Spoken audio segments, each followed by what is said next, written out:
Capítulo 8. Direita e esquerda. Os historiadores apontam que o termo direita e esquerda surgiram na Revolução Francesa, iniciada em 1789. Essa divisão consolidou-se com base na organização do parlamento, onde os partidos conservadores sentavam-se à direita e os simpatizantes a uma revolução radical e profunda sentavam-se à esquerda. Hoje ainda temos o maior conservadorismo vinculados aos ideais de direita, enquanto ideias revolucionárias se mantêm associadas à esquerda. Mas é preciso compreender que, com o passar do tempo, ocorreu grande transformação política, econômica e social no mundo inteiro.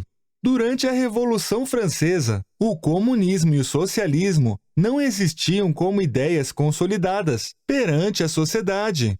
O capitalismo ainda estava se estabelecendo e a democracia ainda era um ideal extremamente frágil. Frente à grandiosa transformação ocorrida nos últimos séculos, é certo que os posicionamentos referentes à direita e à esquerda também foram fortemente influenciados.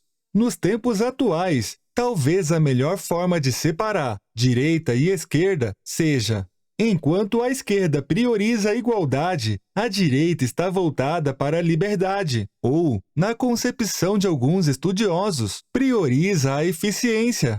No que diz respeito à dimensão econômica, a esquerda tem maior tendência ao socialismo, comunismo ou intervencionismo, predominando assim uma ideia de que a economia deve ser controlada pelo Estado ou pela própria comunidade. Já a direita tende ao capitalismo, com grande ênfase ao liberalismo.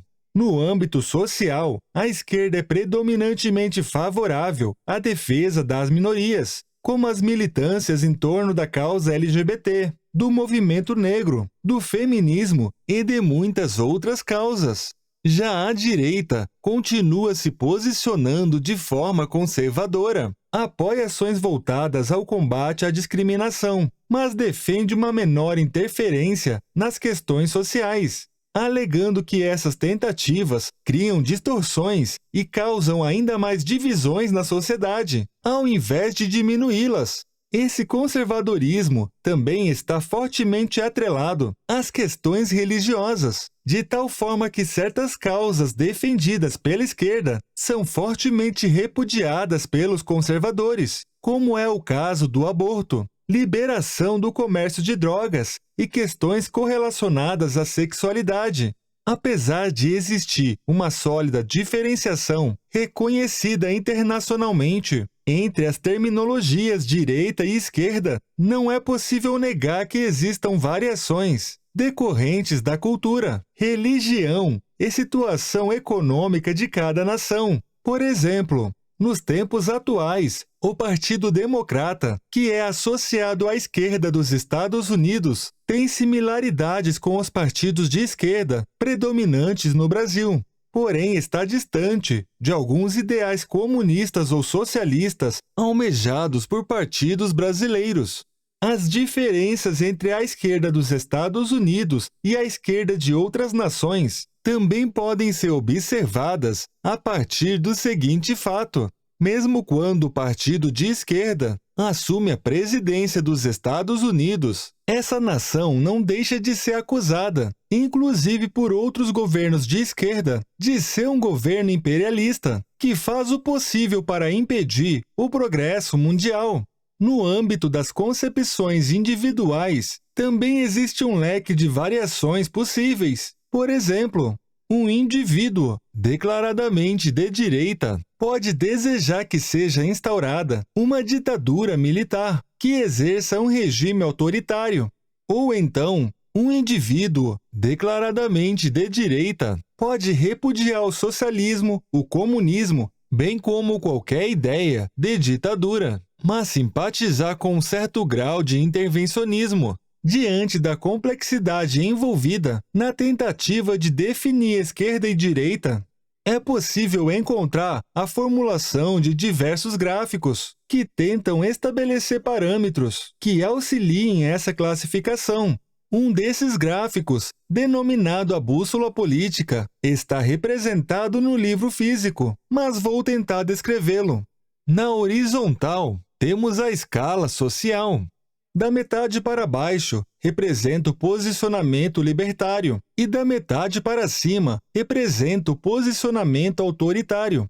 Já na vertical, temos a escala econômica. Do meio para a direita, representa as ideias de direita, e do meio para a esquerda, representa as ideias de esquerda. Assim, o gráfico fica dividido. Na parte superior à esquerda, temos a esquerda autoritária. Na parte superior à direita, temos a direita autoritária. Na parte inferior à esquerda, temos a esquerda libertária. E na parte inferior à direita, temos a direita libertária. Para promover o enquadramento individual no gráfico, o site dos idealizadores do gráfico fornece um teste que faz perguntas correlacionadas a questões nacionais e internacionais, a respeito da economia, de valores sociais, morais e religiosos. Neste capítulo não vou dar espaço para o capitalista ou o comunista. Vou utilizar a minha própria experiência pessoal. No meu caso, frente à situação política existente no Brasil, eu poderia ser facilmente enquadrado como uma pessoa de direita libertária, dependendo do contexto. Ao debater certos temas, não é impossível que eu seja taxado como sendo de direita autoritária, frente à situação do país no momento em que escrevo o livro. No entanto, na bússola política, que considera uma visão europeia do que é direita e esquerda, eu fui registrado após o teste como estando moderadamente à esquerda e sutilmente na direção libertária. Em resumo, numa visão europeia, que não é idêntica à brasileira, fui classificado como sendo de esquerda libertária. Sinceramente, não discordo do resultado. Ao refletir sobre os meus posicionamentos quanto à população pobre, e não dá para negar que o amparo social costuma ser vinculado com maior ênfase à esquerda. Sofro ao ler o seguinte relato bíblico. Jesus ia passando por todas as cidades e povoados, ensinando nas sinagogas, pregando as boas novas do reino e curando todas as enfermidades e doenças.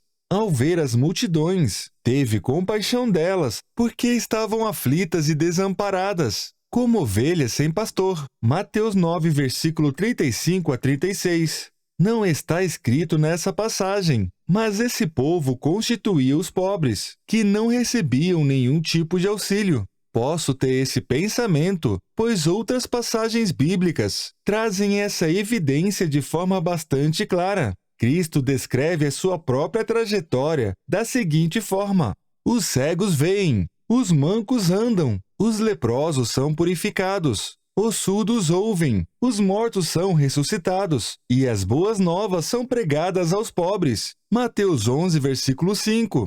A palavra pobre não era necessária dentro do contexto, mas sua importância fica absolutamente evidenciada.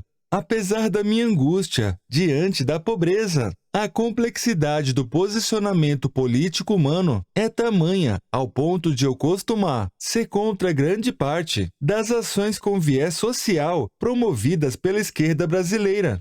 No caso, eu desejo uma vida melhor para os mais desfavorecidos. No entanto, enxergo grandes problemas existentes em ações sociais e na ideologia de certos partidos. Quanto à questão religiosa, de fato o amparo ao pobre vai de encontro aos ensinamentos bíblicos. Nesse ponto, a esquerda tem argumentações e posicionamentos mais fortes. Por outro lado, a direita conservadora também tem argumentações extremamente fortes ao apontar que a esquerda está repleta de ideologias e ações que são contrárias à Bíblia. Ou seja, nem esquerda e nem direita podem se dizer porta-vozes de Deus. Não encontrei nenhum gráfico capaz de demonstrar como as ideias de esquerda e de direita se apresentam à luz da Bíblia. Então, busquei formular um gráfico próprio. Cheguei a uma conclusão que me deixou apreensivo. O primeiro passo foi tentar estabelecer as dimensões que melhor refletem nossos posicionamentos. Como o foco foi obter uma perspectiva por meio da Bíblia, considerei que as duas melhores dimensões para se apreciar a beleza de Deus são o seu amor e a sua justiça. Escrevi um livro inteiro que aborda esse assunto, denominado Descanse em Deus e Lute. Então, não cabe repetir aqui essa análise. O importante agora é compreender como essas duas variáveis também podem representar o comportamento humano. Na bússola política, a dimensão econômica leva em conta o posicionamento autoritário e libertário. Já em um diagrama, buscando uma representação embasada na Bíblia, a perspectiva econômica foi substituída pela dimensão do amor, que abrange a igualdade e a desigualdade. Na igualdade, refletimos o amor quando desejamos que todos estejam amparados por direitos fundamentais, como o direito à moradia e alimentação adequada, direito à educação, dentre muitos outros quesitos necessários para o bem-estar humano. Na desigualdade, pode ser expresso, na perspectiva do amor, como as capacidades individuais que geram benefício para toda a sociedade, como a caridade, correspondente ao desejo voluntário de ajudar os desfavorecidos, a difusão do conhecimento, a liderança, quando bem empregada, o avanço científico e tecnológico, gerado por pessoas com capacidades diferenciadas. Não podemos esquecer que somos abençoados justamente pela desigualdade que Cristo tem em relação a nós, pois ele foi o único capaz de pagar um alto preço que jamais poderíamos pagar por nós mesmos. Na bússola política, a dimensão social considera a ideia de esquerda e direita. Já em um diagrama buscando uma perspectiva bíblica, foi utilizada a dimensão da justiça, que está fortemente vinculada aos nossos direitos e deveres. Em outras palavras, corresponde ao equilíbrio entre a nossa liberdade e a necessidade de autoridade. Na liberdade, Jesus nos orienta dizendo: amem os seus inimigos e orem por aqueles que os perseguem, para que vocês venham a ser filhos do seu Pai, que estás nos céus. Porque ele faz raiar o sol sobre os maus e os bons, e derrama chuva sobre os justos e injustos. Mateus 5, versículo 44 e 45. Ou seja, somos livres para escolhermos os nossos caminhos, pois o sol nasce para todos, justos e injustos. Já na perspectiva da autoridade, podemos considerar que a liberdade que nos foi dada por Deus não desfaz a sua absoluta autoridade. No momento certo, a vontade dele, que é boa e justa, será imposta a todos. Por mim mesmo jurei, diz o Senhor. Diante de mim, todo joelho se dobrará, e toda língua confessará que sou Deus. Assim, cada um de nós prestará contas de si mesmo a Deus. Romanos 14, versículo 11 e 12. Para conseguir fundir a visão bíblica com os posicionamentos políticos humanos, podemos adotar a seguinte ideia. Existe o argumento de que a direita trata a desigualdade como natural e, por isso, entende que ela deve ser aceita. Já a esquerda entende a desigualdade como social e, por isso, entende que deve ser combatida. Ambas as afirmativas são verdadeiras. De fato, existe uma desigualdade natural, que pode ser benéfica, e também existe uma desigualdade social, que em certo extremo deve ser combatida. O interessante agora é compreendermos que a igualdade tende a ser defendida com maior ênfase pela esquerda, enquanto os benefícios da desigualdade tendem a ser aproveitados com maior ênfase pela direita. Na tentativa de estabelecer a igualdade, a esquerda também tende a precisar estabelecer uma forte autoridade, pois a igualdade não ocorre naturalmente. Já a desigualdade aceita pela direita como natural permite maior grau de liberdade. Diante das tendências apresentadas, A igualdade e a autoridade ficam fortemente vinculadas aos ideais de esquerda, enquanto a liberdade e a desigualdade ficam vinculadas mais fortemente aos ideais de direita. Como acabamos de ver, tudo isso é bom, caso esteja dentro de um equilíbrio que pode ser espelhado no amor e na justiça de Deus. O problema ocorre quando nos afastamos do equilíbrio. Na bússola política, não existe nenhuma pretensão de apontar o que é certo ou errado, até porque, na perspectiva humana, certo e errado são conceitos totalmente relativos. No entanto, frente à Bíblia, esse relativismo desaparece. Na versão escrita desse livro, foi apresentado na figura 3 deste capítulo um diagrama político inspirado na análise bíblica, que tenta demonstrar Deus como o equilíbrio entre todos os pontos possíveis. Se nos afastamos de Deus, isso significa que, inevitavelmente, todos os caminhos se tornam ruins. Nesse caso, a liberdade de alguns resulta na escravidão de outros, e a tentativa de estabelecer uma autoridade resulta em repressão. A desigualdade resulta em injustiça. Da mesma forma que a igualdade forçada também é, inevitavelmente, injusta. Observando a figura 3, é perceptível que o amor e a justiça precisam estar próximos a um ponto de equilíbrio, que corresponde a Deus. Se nos afastarmos desse equilíbrio, estaremos inevitavelmente nos encaminhando para o extremo oposto, que corresponde à dominação e à injustiça proveniente do anticristo. Não importa em qual direção esse afastamento ocorra. Como exemplo, vamos trilhar todos os caminhos. Liberdade versus igualdade. Se seguirmos o ideal da liberdade em direção à extrema-direita, permitimos então a lei da selva. E isso tende a gerar diversas formas de escravidão impostas por aqueles que alcançarem o domínio social. Dessa forma, quanto mais para a extrema-direita formos, em direção à liberdade, mais estaremos nos aproximando dos efeitos causados pela repressão gerada na extrema-esquerda, em direção à autoridade. Ambos os caminhos se fundem ao lado extremo oposto de Cristo, gerando dominação.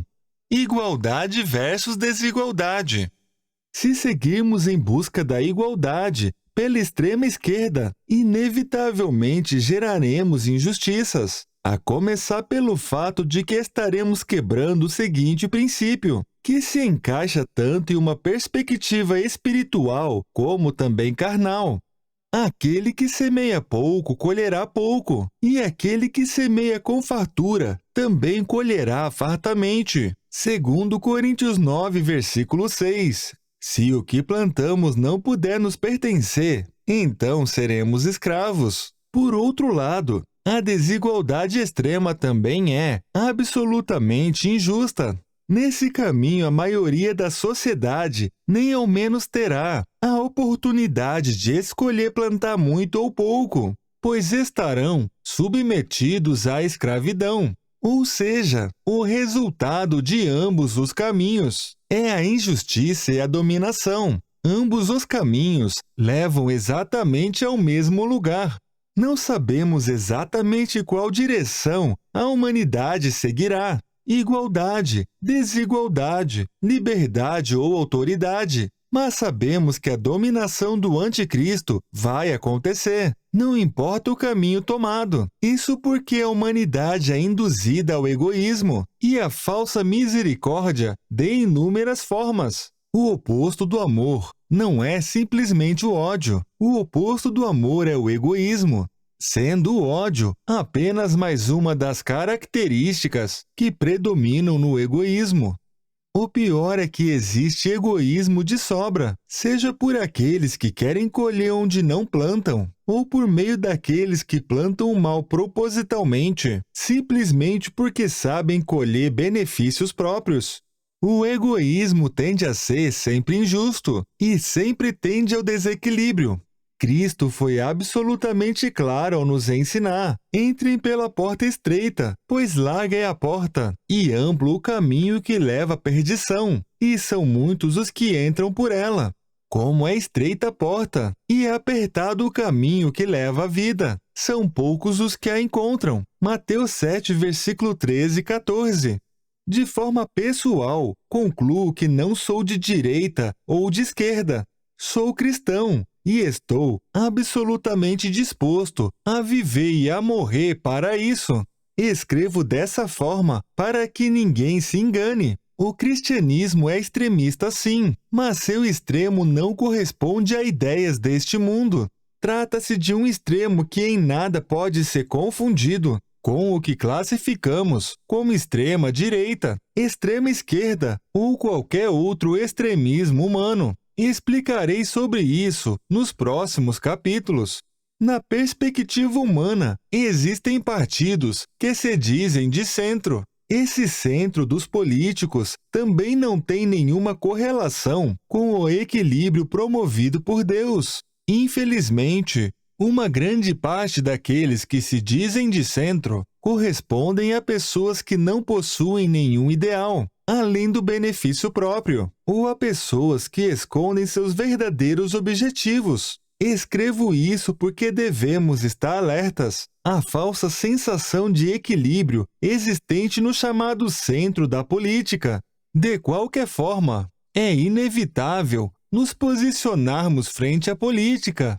Uma ideia a ser considerada é a alternância de poder, justamente para que nenhum dos extremos tenha tempo de moldar a sociedade. No entanto, antes de pensarmos em fazer isso, precisamos ter a consciência de que não podemos apoiar um candidato ou um partido que ataque os princípios cristãos fundamentais. Averiguar as ideologias dos candidatos e dos partidos é o mínimo que um cristão deve fazer antes de votar. Sei que existem muitos candidatos que apenas fingem possuir princípios cristãos, mas são lobos devoradores. Mesmo assim, mesmo quando somos enganados, existe algo minimamente bom. Esse indivíduo que finge ter princípios cristãos vai evitar atacar tais princípios abertamente, pois necessita manter as aparências. Isso, obviamente, é insuficiente, mas tende a ser melhor do que o ataque direto daqueles que lutam abertamente contra o cristianismo.